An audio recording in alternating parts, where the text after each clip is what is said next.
tampok na kasaysayan ni Carmelita. Darating pa ang bagong umaga dito sa ating dulang.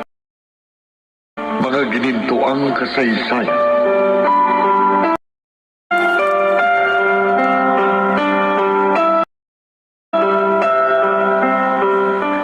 Bakit pa kayo nagbalik? Pagkaraan na maraming taon, ngayon lang kayo nagpakita. Carmelita, anak. Alam ko malaking kasalanan ko sa iyo. Sa inyo ng inay mo. Napakarami kong pagkukulang pero pinagsisisihan ko na ang lahat ng iyon. Huli na, Itay. Wala na ang inay. Namatay siyang punong-puno ng galit at hinanakit sa inyo. Carmelita. Gayon din ako. Dahil pinabayaan niyo kami. Hinayaan niyo maging miserable ang aming buhay para lang mapagbigyan ang gusto niyo. Ngayon, bumabalik kayo. Para ano? Para alagaan kayo? Dahil matanda na kayo? Sa palagay niyo ba gagawin ko yun sa inyo? Nagkakamali kayo, Itay.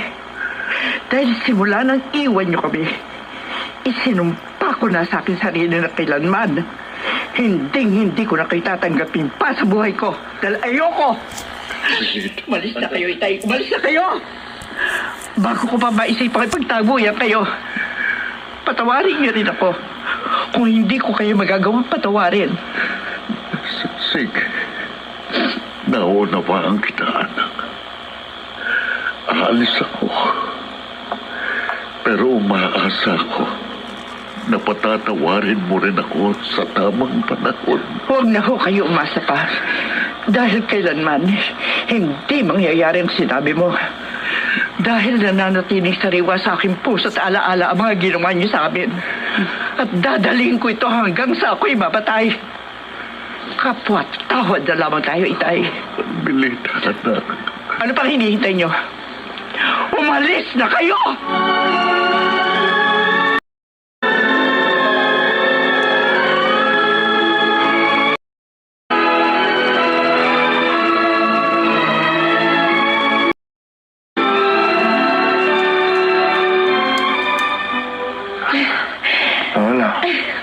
Masaya ka ba?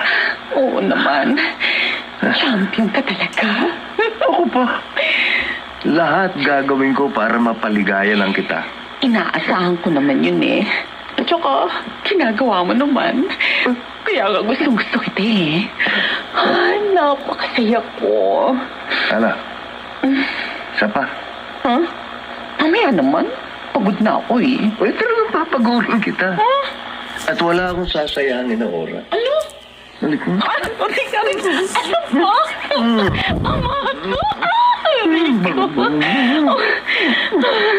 Amado? Amado?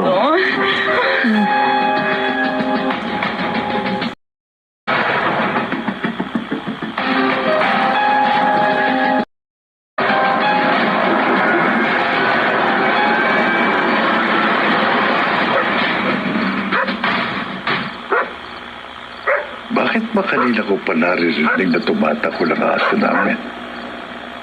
Parang may tao sa ibaba.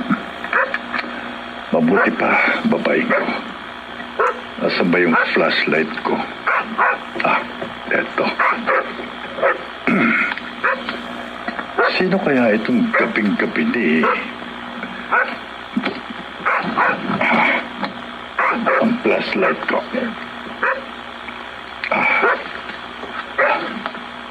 Sa bandang iyon, parang may kumalusikos. May tao nga. At isang matanda. Sino siya? Bakit narito sa may bakura namin? At bakit...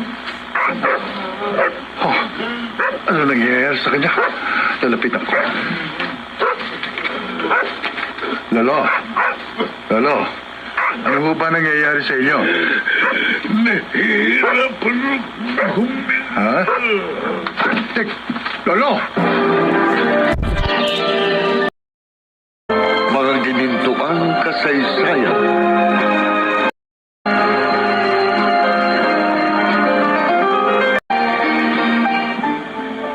Lolo, pagdamutan nyo na ho itong nakayanan namin, ha? Kumain kayo. Salamat. Sige. Nabigla ho ako sa inyo kanina. Bigla na lamang kayong natumba. Akala ko kung ano na nangyari sa inyo. Oo, wala naman yun. Sigurado ho kayo, ayos lang? Baka kailangan yung madala sa ospital. Hindi. Pagod lang ako. Saan ho ba kayo galing?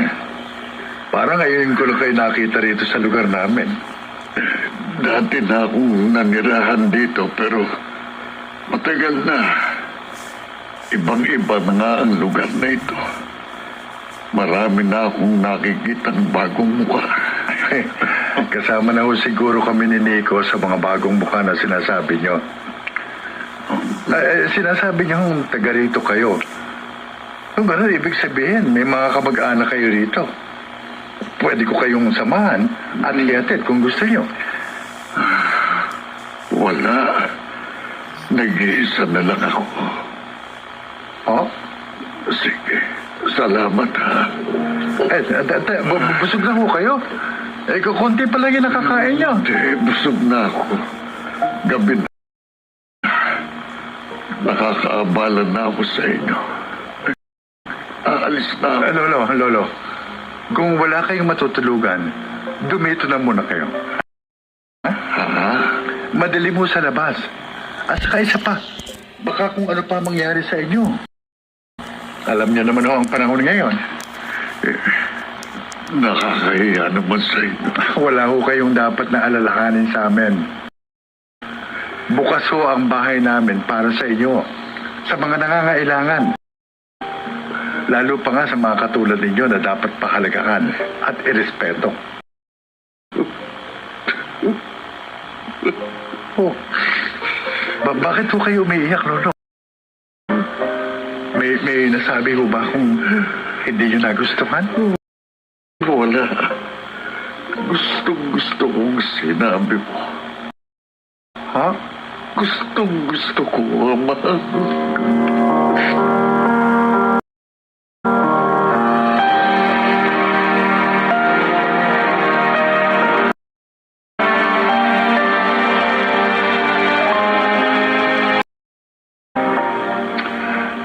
Sobra akong napaisip sa mga sinabi ni Lolo Benito.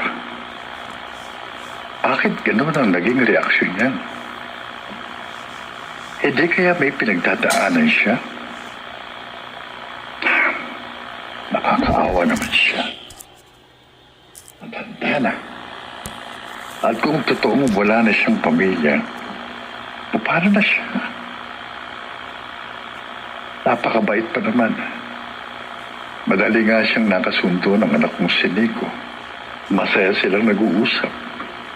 At kung pagmamasdan para silang maglolo. Dahil nakikita ko sa mga mata ng matanda ang sobrang galak kapag kausap niya ang anak ko. At masaya rin ako sa nakikita ko.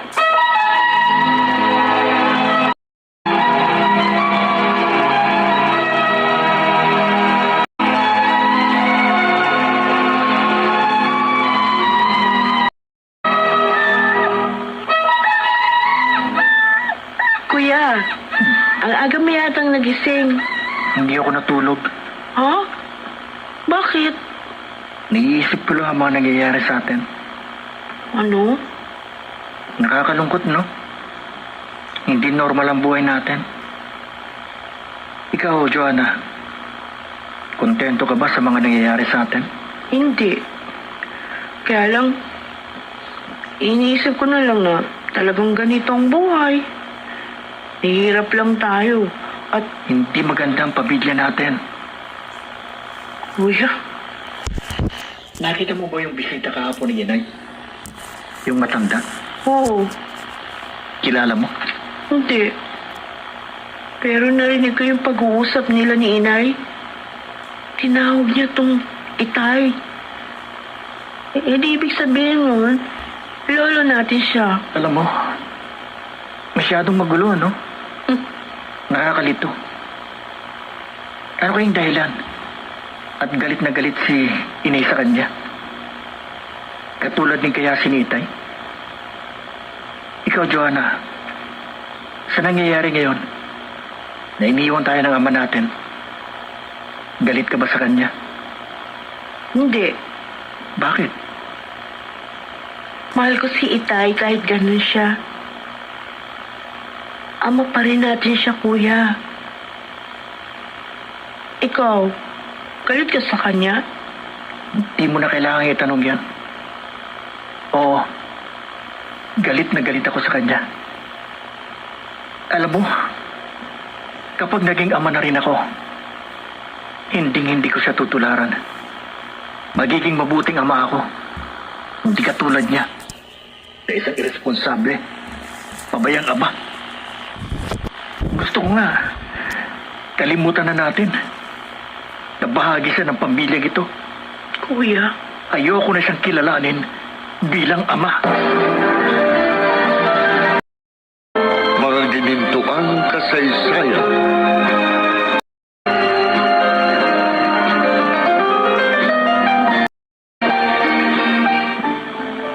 Inay, gabi na po, tama na po yan. Malapit na ito, anak. Konti na lang. Kailangan kasing natapos ko ito ngayon eh. Para mayatid na kina Mrs. Tan bukas. At tulungan ko na ho kayo. Ay, hindi. Huwag na. Sige na. Ha? Mag-aral ka na lang ng mga lessons mo. Ako na bahala dito. Hoy, ba hinihintay mo? Bakit nakatayo ka pa dyan? Pumasok ka na kako sa loob at mag-aral. Sige po. Papasok na ako sa loob. Ano kaya iniisip nun? Titig na titig sa akin at sa ginagawa ko. Bakit kaya?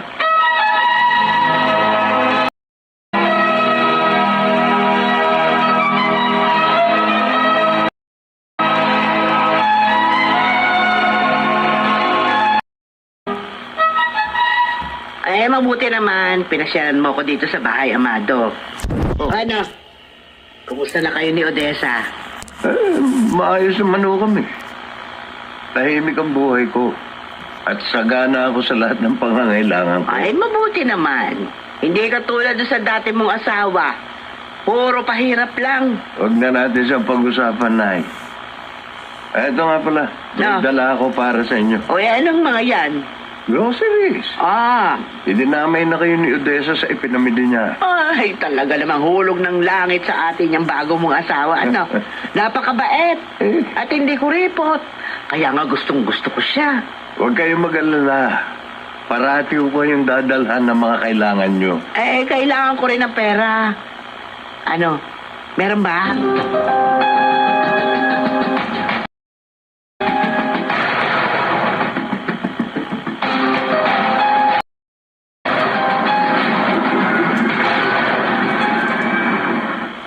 Vincent, wala pa ba ang kapatid mo? Hindi ko pa ho nakikita, Nay. Bakit po? Malapit na, dumilim eh, pero hindi pa rin siya umuwi. Hindi naman niya dating ginagawa ito ah. Baka naman nagpunta lang kung saan. Naku, imposible. Hindi ginagawa ni Joanna yun. At kung may pupuntahan man yun, nagpapaalam yun. Eh, saan naman pupunta yun? Ewan ko nga eh, hindi ko alam. Vincent, kinakabahan ako. Buti pa kaya sunduin mo na. Oh? Sige na, hanapin mo na. Ay, sige ho. Diyos ko. Wala naman sana nangyari masama sa anak ko. Wala po sana. Saan nagpunta si Joanna? Si Amado hanggang kailan niya titikisin ang kanyang pamilya?